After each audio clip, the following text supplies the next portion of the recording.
मनीष सिसोदिया 17 महीने बाद जमानत पर रहा।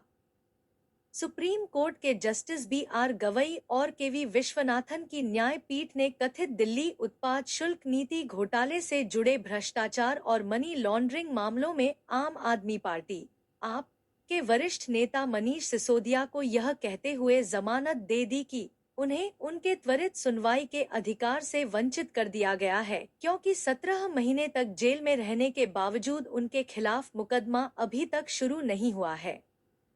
सुप्रीम कोर्ट ने कहा कि हमारे अनुभव से हम कह सकते हैं कि ऐसा प्रतीत होता है कि निचली अदालतें और उच्च न्यायालय जमानत देने के मामलों में सुरक्षित खेलने का प्रयास करते हैं।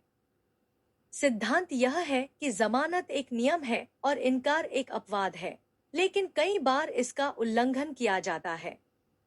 न्यायपीठ ने अपने 38 पन्नों के फैसले में कहा है। न्यायपीठ ने कहा, जैसा कि बार बार देखा गया है, किसी अपराध के लिए दोषी ठहराए जाने से पहले लंबे समय तक कारावास को मुकदमे के बिना सजा बनने की अनुमति नहीं दी जानी चाहिए।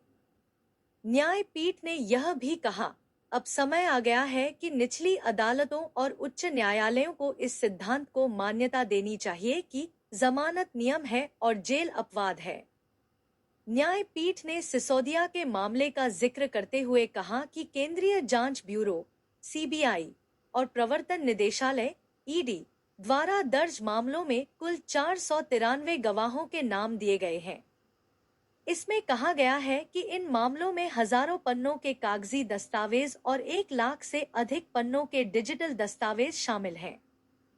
इस प्रकार यह स्पष्ट है कि निकट भविष्य में मुकदमे के समाप्त होने की दूर दूर तक संभावना नहीं है। हमारे विचार में मुकदमे के शीघ्र पूरा होने की आशा में अपीलकर्ता सिसोदिया को असीमित समय के लिए सलाखों के पीछे रखा जाना उन्हें संविधान के अनुच्छेद 21 के तहत स्वतंत्रता के उनके मौलिक अधिकार से वंचित रखना होगा।